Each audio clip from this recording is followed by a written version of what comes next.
Hi, this is Nikki from Little Blue Artworks and welcome to the Needle Felt a Pumpkin tutorial. So to make your mini pumpkin, you're going to need about 5 grams of a nice pumpkin coloured wool. Here I'm using a bright orange. You'll also need a felting mat. This is one of my handmade felting mats. It's made with burlap fabric and filled with organic buckwheat husks. You can use one of your own pads or one of your own sponges that you have. You'll also need a needle. This is a gauge 36. I also sell needles in packs of 30 in a large, medium, small. This is a medium sized one here. This is very sharp and it's triangular shaped with barbs on each side of the triangle. The sharp end goes through the wool. You have a felting pad underneath it to protect the needle as you're stabbing through the wool so it doesn't break the needle. There are small barbs on either side of the triangular shaped needle, and these hook onto the fibres and agitate them back and forth as you're felting down into the wool. This then mats the fibres and so begins the felting process. So I'm just going to take my bunch of wool there and have it out on my felting mat. Now I'm going to bundle it up under my fingers to make it into a little pouch shape. So now I'm holding it a bit like a parcel. It should be quite smooth on one side, more like a parcel on the other. You may wish to use finger protectors here, if you have any.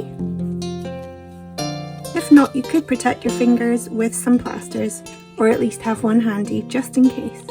Now you just want to push the needle through the wool, and you can hear it going all the way through and into the mat below. You want to be very careful of your fingers here, as this needle is extremely sharp. As I'm stabbing through the wool, the fibres will begin to connect together.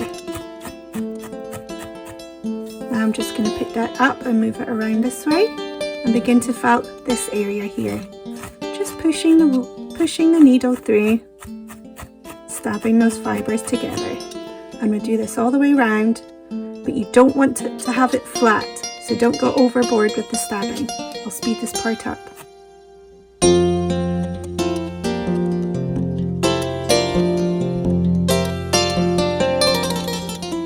You can already see the fibres beginning to hold together into that shape. I don't want the end result to be a flat pancake, so I'm going to be felting not only down this way, but I'm also going to be felting in this way too. You can either do this by pointing the needle in towards the centre, or you can have it on its side and then felt down, so as to save your fingers from any injury. I'm going to be doing both and felting this all the way over, making it into a sort of bun shape, and I'll speed this part up.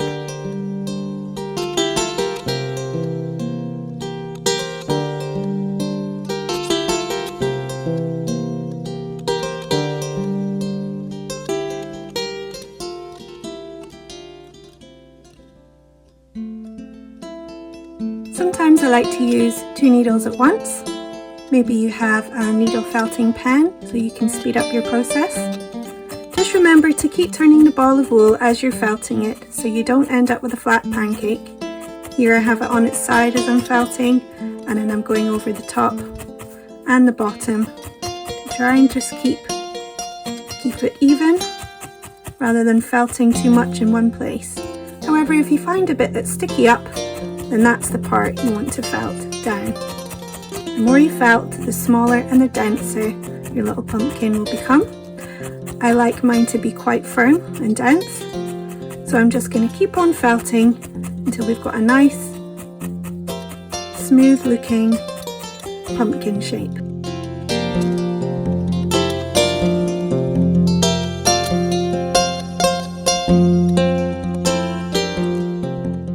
As I'm coming towards the end, I've got the shape that I want. It's really nicely firmly felted. What I want to do is begin just to smooth over the texture.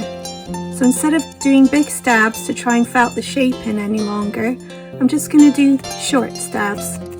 And these short stabs will just take down the rough texture of the surface and just smooth that area out.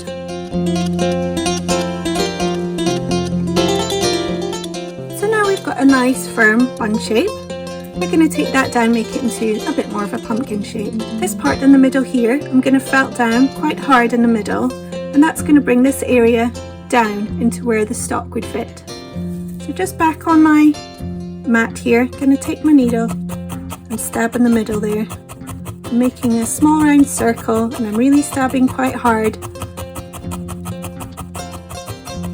to get that shape right down. So now we've got, it's more like a donut.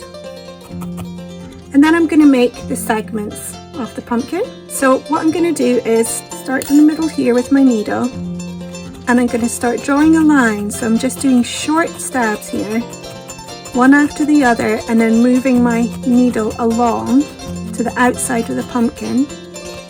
I'm going to do the same on the other side.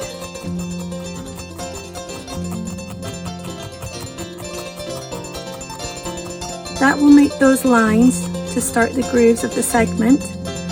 Now we can either divide this one into 3 pieces or into 4 pieces. I'm going to go for 4, so what I'm going to do is just draw a line to make 4 quarters.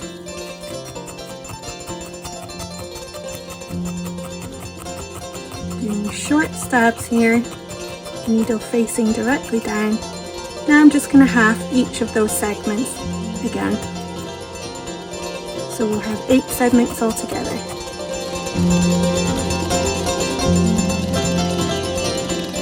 Now we have those lines started, I'm going to go over them properly and take them all the way round to the back area.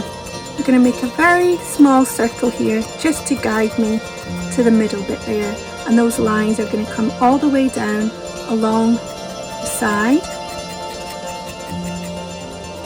and then to the back point there and stop. And I'm just going to go over those lines again to make sure they're nice and straight and looking even.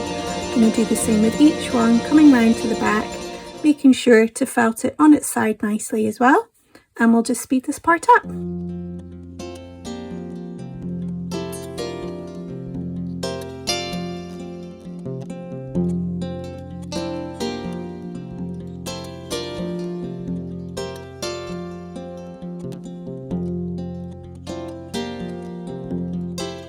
And there we go, a nicely felted pumpkin. So there'll be some bits that are not perfect. What you can do is just pull that wool off a little bit to disguise any areas that might need neatening up. And with your needle, just gentle stabs back, just to work over that texture a little bit. Gentle, short stabs all over it will give it that nice surface texture. If you have any extra wool, you can just patch over areas just to make them seem a bit neater, like that. And that will patch over that area there.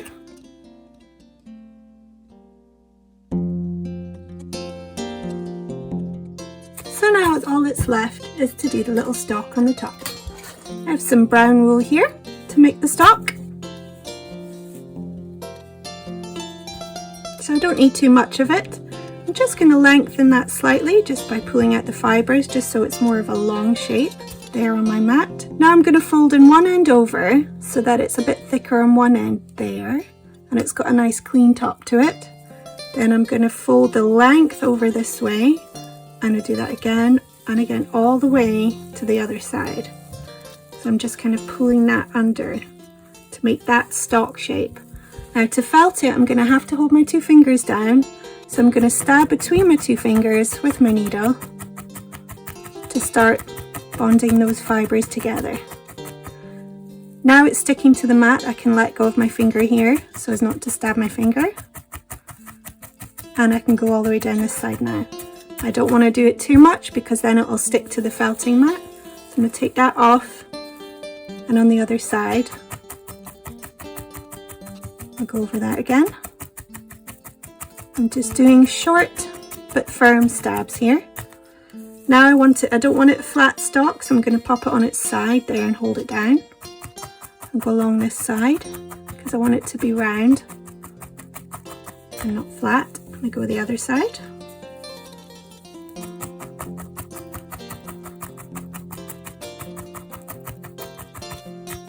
take it off, I'm just going to rub it between my finger and thumbs a little bit, really pushing it together, getting those fibres to really stick. I go over it one more time, and I'm going to roll it as I do, just to make it nicely firmly felted all along. And then for the top bit, again, it's gone a bit thinner here, so I want that to be thicker, so I'm just going to fold that part over and down, holding that with my finger or my nail, pushing those fibres down. Now they're connecting, I can move my finger out the way. Now I'm just going to give that gentle but firm small stabs all the way around to felt that bit down. And if you're very careful, you can go in this way a little bit, just with short stabs, being very, very careful of your fingers here. And we've got the stalk. And if you have a sharp pair of scissors, because this is obviously going to be way too long for the pumpkin, just going to cut that off. Mine's about maybe 2 centimeters long, so that can fit in there. And all I have to do is connect it into the pumpkin. So I'm holding the stalk down right in the middle and going in through the bottom of the stalk with my needle, through that brown and into the orange. I'm just pushing it rather than coming out and stabbing it. I'm pushing it in because I'm being very careful with my fingers. Turning it now, I'm going through the other side.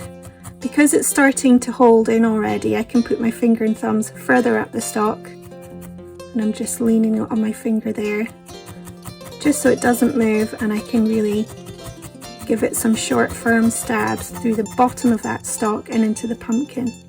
I'm going to turn it and do it on all sides now.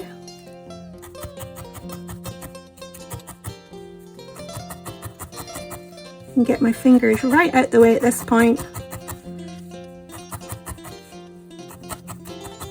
And if you need to, if you find it's too long in the top, you can just chop off any excess that you don't need.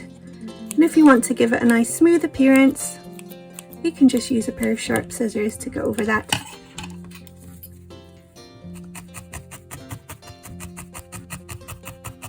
Going over my lines one more time just really firms up that shape and gives it really nice definition into the grooves there, just making my pumpkin look extra specially delicious.